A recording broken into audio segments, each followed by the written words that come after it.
আসসালামু আলাইকুম। আজকে আমরা পড়ব নগ্নবীজি টপিকটি। তো এই টপিকটি সহজে বোঝার জন্য প্রথমে আমরা কতগুলো টার্মিনোলজি শিখে নিব। তো প্রথমেই দেখো, উদ্ভিদ জগৎকে আমরা দুই ভাগে ভাগ করি, ক্রিপ্টোগেমি অ্যান্ড ফেনারোগেমি। এটাকে আমরা বলতে পারি ক্রিপ্টোগেমি মানে অপুষ্পক উদ্ভিদ, আর ফেনেরোগেমি মানে সপুষ্পক উদ্ভিদ। মনে রাখবে, যারা সপুষ্পক তারা স্ববীজী, অর্থাৎ এদের বীজ হয়। স্পার্মাটোফাইটা, ফাইটা শব্দের অর্থ কি? উদ্ভিদ। তাহলে স্পার্মাটোফাইটা মানে কি?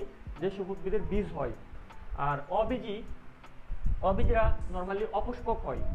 ক্রিপ্টোগেমি মানে অপুষ্পক উদ্ভিদ। তুমি এটাকে মনে রাখতে পারো। ধরো, যারা ফুল পছন্দ করে না, এরকম অনেকে আছে যারা ফুল পছন্দ করে না, ফুল দেওয়া নেওয়া পছন্দ করে না, তারা মনে করে এটা অর্থের অপচয়। তাহলে তারা কি? কিপটা মানুষ, ঠিক আছে? তাহলে কিপটা থেকে তুমি মনে রাখবা, যারা অপুষ্পক মানে ফুল পছন্দ করে না বা তাদের মধ্যে ফুল নেই, ফুল ধারণ করে না, তারা হলো কিপটা, অর্থাৎ ক্রিপ্টোগেমি মানে অপুষ্পক। আর ফেনেরোগেমি এটা ভাবে মনে রাখতে পারো। ধরো তুমি কোন এক সেলিব্রিটি, তা তুমি ফ্যান। তো যদি কোনো একটা সেলিব্রিটি আসে, আমরা ফ্যান হিসেবে কি করব? তাকে আমরা ফুল দিয়ে স্বাগত জানাবো। তাহলে সপুষ্পককে আমরা বলতে পারি ফেনারোগেমি। এখানে ফেনারো বা ফেন মানে ফ্লাওয়ার, আর এখানে গেমি মানে হলো মেরি। মেরি দ্বারা এখানে মিন করতেছে রিপ্রোডাকশন। তাহলে দেখো, ফেনেরো মানে ফ্লাওয়ার, গেমি ইজ মেরি, গেমি দ্বারা মেরি বোঝায়। এটার বাবার তো হতে পারে রিপ্রোডাকশন। বিয়ের উদ্দেশ্য কি? বিয়ের উদ্দেশ্য হলো সংখ্যা বৃদ্ধি করা, প্রজন্ম তৈরি করা। রিপ্রোডাকশন বাড়ানো, ঠিক আছে? সংখ্যা বৃদ্ধি করা।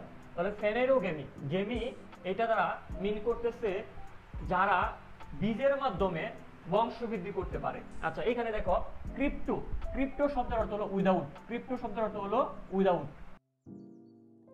আর গেমি শব্দের অর্থ কি? মেরি বা রিপ্রোডাকশন। তাহলে উইদাউট রিপ্রোডাকশন অর্থাৎ যাদের বীজ নেই তারা রিপ্রোডাকশন, বীজ ছাড়াই রিপ্রোডাকশন করে। উইদাউট রিপ্রোডাকশন মানে বীজ ছাড়া রিপ্রোডাকশন, এটাকে আমরা বলবো ক্রিপ্টোগেমি। আর যারা বীজ দিয়ে রিপ্রোডাকশন করে, হ্যাঁ, সংখ্যা বৃদ্ধি করে, তাদেরকে আমরা বলবো ফেনেরোগেমি। আচ্ছা, তারপর দেখো, এই ক্রিপ্টোগেমির আওতায় আছে শৈবাল, ছত্রাক, মশ, ফার্ন। দেখো, আমাদের পঞ্চম অধ্যায়ের নাম কি? শৈবাল ছত্রাক। পঞ্চম অধ্যায় শৈবাল ছত্রাক। ষষ্ঠ অধ্যায়ের নাম কি? বায়োফ্রোটেটিডোফাইটা, অর্থাৎ মশ এবং ফার্ন। তাহলে এই দুইটা হলো কি বলতো? এই দুইটা পঞ্চম অধ্যায়, এই দুইটা হলো আমাদের ষষ্ঠ অধ্যায়। আর দেখো, যেখানে ফেনেরোগেমি আছে, নগ্নবীজি, আবৃতবীজি, এরা কিন্তু আমাদের বোটানি বইয়ের সপ্তম অধ্যায়। পঞ্চম অধ্যায়, ষষ্ঠ অধ্যায়, এরা হলো ক্রিপ্টোগেমি বা অবীজি, অপুষ্পক। আর নগ্নবীজি এবং আবৃতবীজি এরা কিন্তু সপুষ্পক এবং স্ববীজি, অর্থাৎ ফেনেরোগেমি। তাহলে শৈবাল, ছত্রাক, মশ, ফার্ন এদের কখনো ফুল হবে না, এদের কখনো বীজ হবে না। আর ফেনেরোগেমির ক্ষেত্রে নগ্নবীজি, আবৃতবীজি আছে। নগ্নবীজের আবার দুইটা ক্লাসিফিকেশন আছে, একবীজপত্রী, দ্বিবীজপত্রী। এদের ক্ষেত্রে ফুল হবে। তবে উল্লেখ্য যে নগ্নবীজির কিন্তু আসল ফুল নেই। নগ্নবীজের যে ফ্লাওয়ার, সেটাকে আমরা সিউডো ফ্লাওয়ার বা ছদ্ম ফুল বলি। আর আবৃতবীজের কিন্তু অ্যাকচুয়াল ফ্লাওয়ারটা আছে।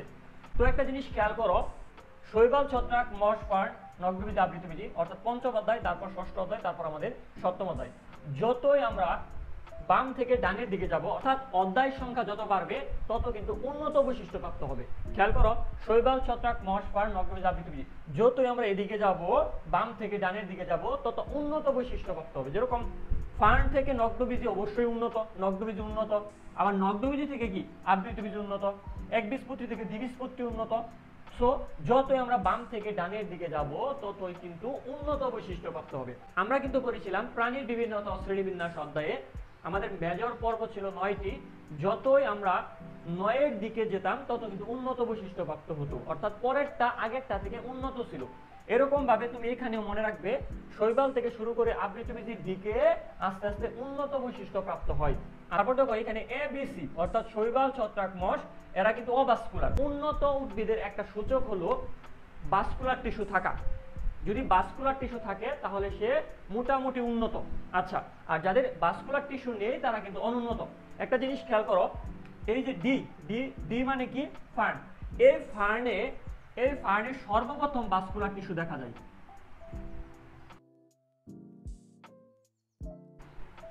তাহলে দেখো, ফার্নের সর্বপ্রথম ভাস্কুলার টিস্যু দেখা যায়। যেহেতু ফার্নের শুরু হয়েছে, পরের গোলাতেও কিন্তু থাকবে।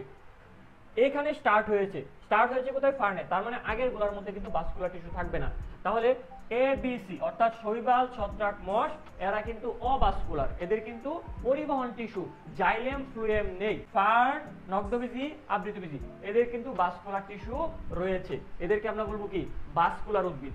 আচ্ছা, তো খেয়াল করো এবিসি অর্থাৎ শৈবাল, ছত্রাক, মশ এরা কিন্তু অভাস্কুলার, ঠিক আছে।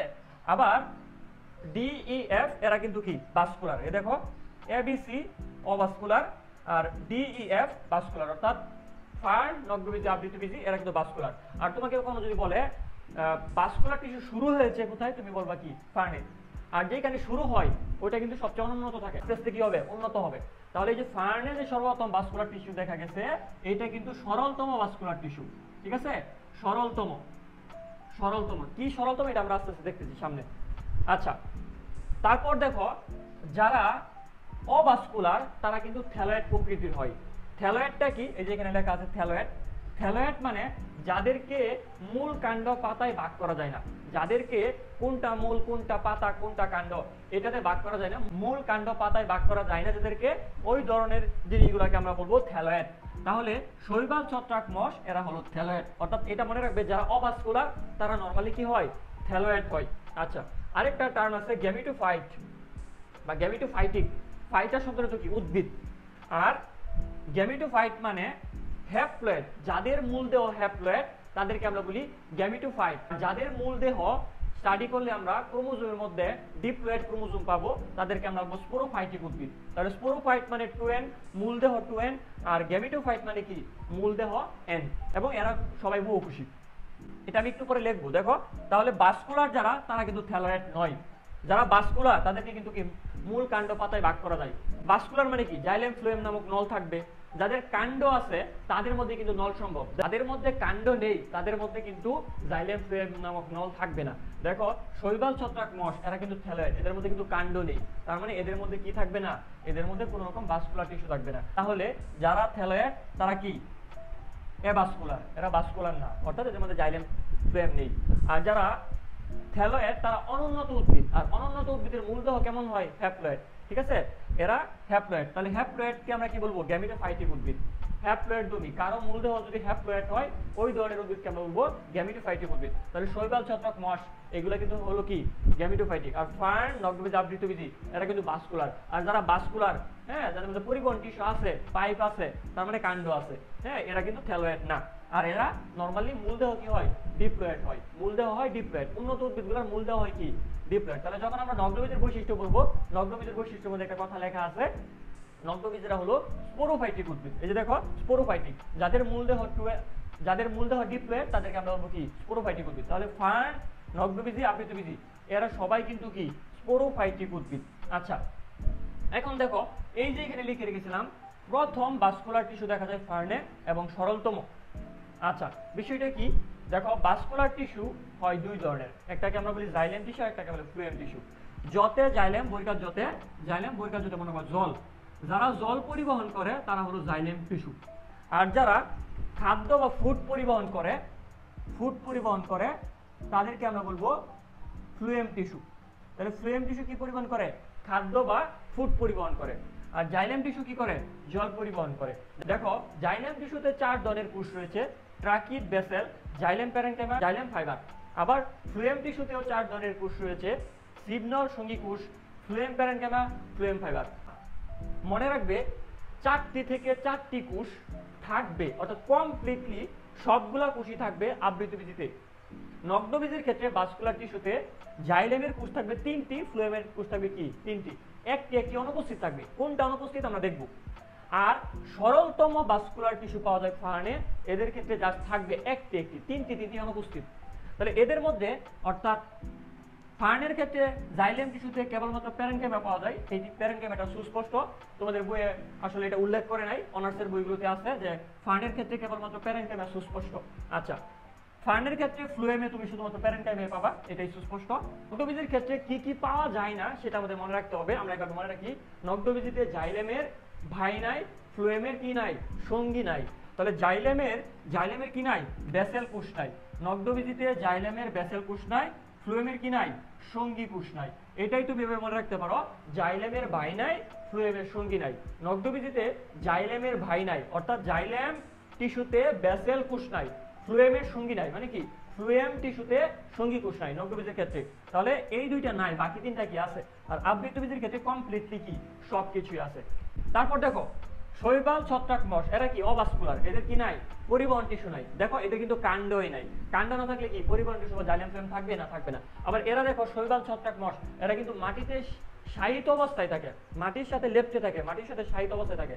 এজন্য মাটি থেকে এরা সহজে পানি তুলতে পারে, এদের জাইলেম ফ্লেম টিস্যুর প্রয়োজন হয় না, ঠিক আছে, এদের পাইপের প্রয়োজন হয় না। আর যারা মাটি থেকে উপরে আছে, মাটি থেকে পাতাটা ধরো উপরে আছে, হ্যাঁ, তাহলে কিন্তু কি এই মাটি থেকে পাতার মধ্যে পানি তুলতে কিন্তু একটা পাইপ বা সংযোগ লাগবে, একটা ভাস্কুলার টিস্যু লাগবে। এজন্য যারা মাটিতে শায়িত অবস্থায় থাকে, যাদের কাণ্ড নেই, হ্যাঁ, অথবা যারা থ্যালয়েড, তাদের কিন্তু ভাস্কুলার টিস্যুর প্রয়োজন নেই। একটা জিনিস খেয়াল করো, এই মাটি থেকে একটি উদ্ভিদ, এটা ধরো পাতা, উপর দিকে রয়েছে পাতা, এটা হলো তার কাণ্ড। আমরা তো জানি পাতায় সালোক সংশ্লেষণ প্রক্রিয়ায় খাবার তৈরি হয়, আর সালোক সংশ্লেষণ প্রক্রিয়ার কাঁচামাল হলো পানি। তো এই পানি মূল দ্বারা একটা পাইপের মাধ্যমে এই পাতায় পৌঁছাবে, যেটাকে আমরা বলি জাইলেম টিস্যু। জাইলেম টিস্যুর মাধ্যমে পানি পাতায় পৌঁছাবে। পাতায় সালোক সংশ্লেষণ প্রক্রিয়ায় গ্লুকোজ জাতীয় খাবার তৈরি হবে, এইটা পরিবাহিত হবে ধরো পাতায় প্রস্তুত হলো গ্লুকোজ, এইটা পরিবাহিত হবে দেহের বিভিন্ন জায়গায় ফ্লুয়েম টিস্যু দ্বারা। এখানে আমি তোমাকে একটা জিনিস জানিয়ে রাখি, সেটা হলো পাতায় তৈরি হয় কি গ্লুকোজ।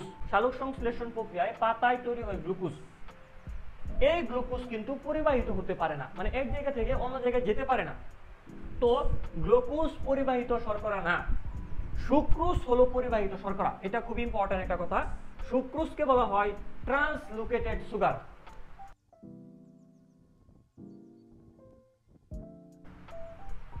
দেখো পাতায় সালোক সংশ্লেষণের প্রক্রিয়ায় তৈরি হয় গ্লুকোজ। এই গ্লুকোজ কিন্তু গাছের সর্বত্র ছড়িয়ে যেতে পারে না, কারণ গ্লুকোজ পরিবাহিত শর্করা নয়।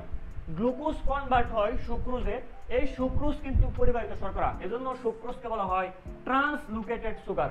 ট্রান্স মানে পরিবর্তন, লোকেটেড মানে লোকেশনের পরিবর্তন, এক জায়গা থেকে আরেক জায়গায় যাও, যেরকম তোমরা শুনেছো ট্রান্সজেন্ডার।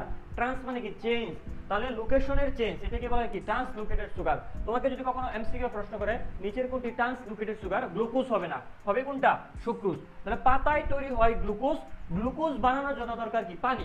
এই পানিটা উপরে মূল দিয়ে, মাটি থেকে মূল দিয়ে তারপর জাইলেম টিস্যু হয়ে পাতায় পৌঁছায়। পাতায় প্রস্তুতকৃত গ্লুকোজ কনভার্ট হয় সুক্রোজে। এই সুক্রোজ ফ্লুয়েম টিস্যু দ্বারা গাছের বিভিন্ন জায়গায় ছড়িয়ে পড়ে। তাহলে তোমাকে এখান থেকে একটা এমসিকিউ মনে রাখতে হবে, সুক্রোজ পরিবাহিত শর্করা বা সুক্রোজ ট্রান্সলোকেটেড সুগার, নট গ্লুকোজ।